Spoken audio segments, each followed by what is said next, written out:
कि अब वो दिल्ली हाईकमान वाली पार्टी ना है। भाजपा जब वहाँ सत्ता में है तो बहुत कुछ तो वहाँ से मानना होगा, लेकिन अधिकारियों की जो अदला बदली होती है, ट्रांसफ़र होता है, उसमें एक वो दूसरे चंद्रशेखर सिंह के अधिकारी थे, वो भी मुख्यमंत्री के सचिव थे।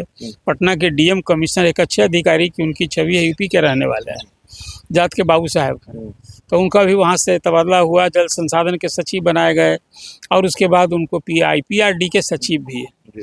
ये दो बड़ा बदलाव था, लेकिन सबकी निगाह टिकी है एक और अधिकारी की, जो दीपक कुमार, हाँ, मुख्य सचिव रह चुके हैं। अभी तो नीतीश कुमार के सच पूछिए, जब तक वो मुख्यमंत्री थे उनके प्रमुख सलाहकार थे, चाहे वो प्रशासनिक सलाहकार, कहते तो ये हैं कि मंत्री विधायकों से अधिक मुख्यमंत्री सचिवालय में दीपक कुमार की जी और नीतीश कुमार के राजनीतिक विरोधी नीतीश कुमार पर निशाना साधते हैं, तो दीपक कुमार को भी लपेटे में लेते हैं, डीके बॉस कहते हैं।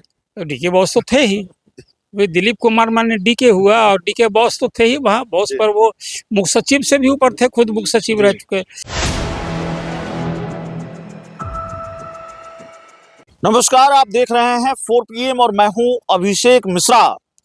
देखिए, सम्राट चौधरी बिहार के मुख्यमंत्री बने तो ये चर्चा आम रही और आज भी आम है कि नीतीश कुमार की वजह से बने, नीतीश कुमार की गुड बुक में रहे और नीतीश कुमार ने वीटो लगाया तब सम्राट चौधरी बिहार के मुख्यमंत्री बन पाए।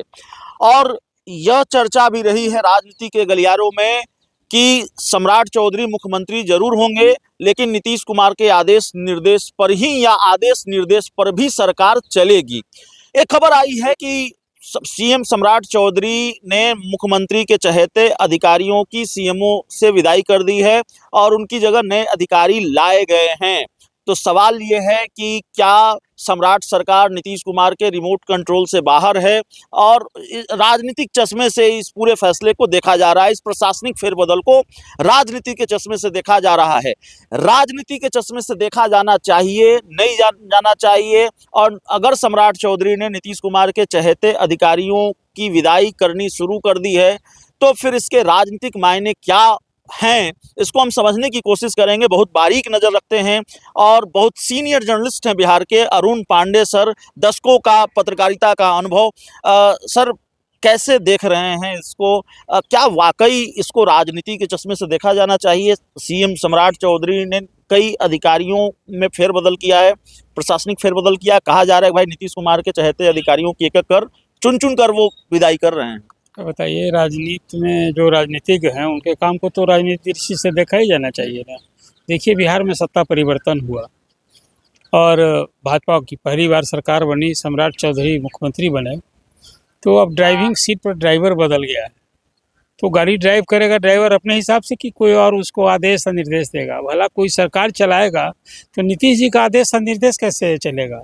अब उनके मार्गदर्शन की बात होगी, तो मार्गदर्शन कोई ड्राइवर हर बार गाड़ी पूरब जाए कि पश्चिम जाए कि किसको ले जाएं, ये कहीं पूछता रहता है? जो बिहार के प्रशासन में अभी हाल में फेरबदल हुआ है, जरा उसको इस रूप में समझिए कि ड्राइविंग सीट पर जब सम्राट चौधरी बैठ गए हैं तो स्वाभाविक है कि ब्यूरोक्रेसी में अपने चहेते अधिकारी को रखेंगे।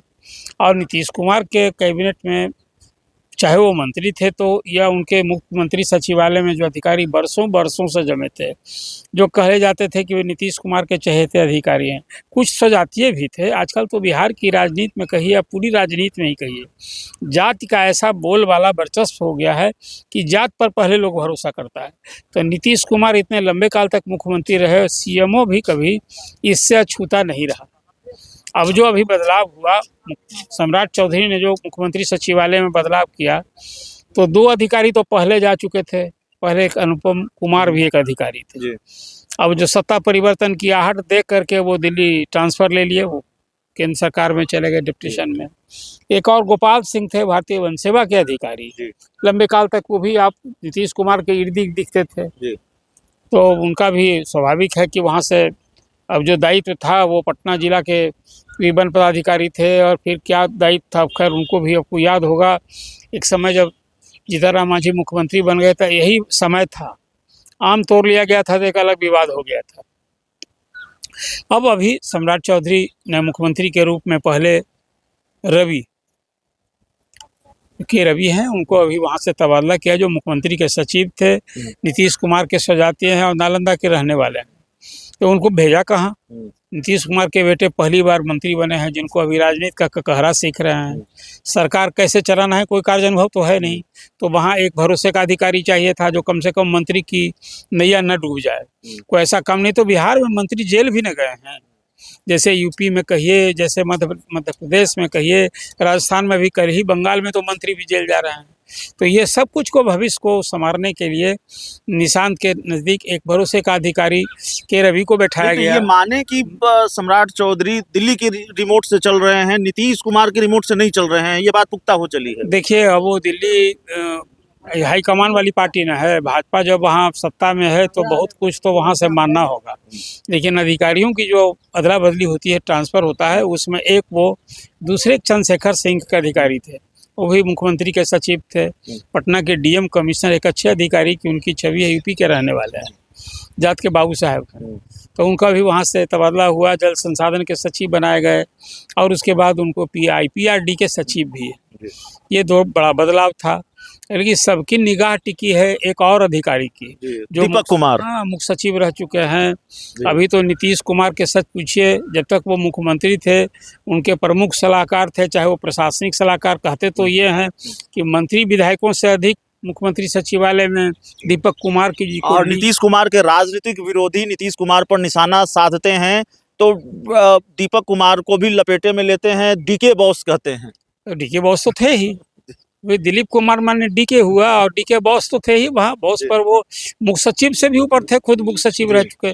अब सबकी निगाह टिकी है कि भाई क्या डीके बॉस भी वहाँ रहेंगे कि हटाए जाएंगे, कि उन्होंने अपना कुछ सब ठीक ठाक केंद्र से, जब जैसा आप बता रहे हैं कि केंद्र के रिमोट से चलता है, तो डीके बॉस तो अभी बने हुए हैं। तो वही 4 अधिकारियों के वहाँ से मुख्यमंत्री सचिवालय से हटाए गए और 2 बड़े भरोसे के अधिकारी को सम्राट चौधरी ने लाया भी।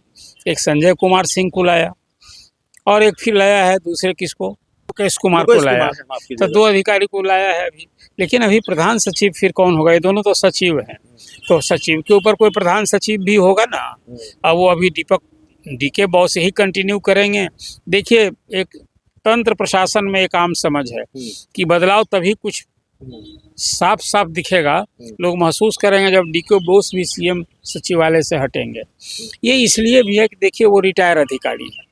ये एक सिलसिला लालू प्रसाद के ही समय से चल पड़ा कि रिटायर हो जाने के बाद भी सीएम उनको प्रधान सचिव बनाते हैं और भी एक्सटेंशन देके रखते हैं, जैसे कि मुकुंद प्रसाद थे लालू प्रसाद के साथ।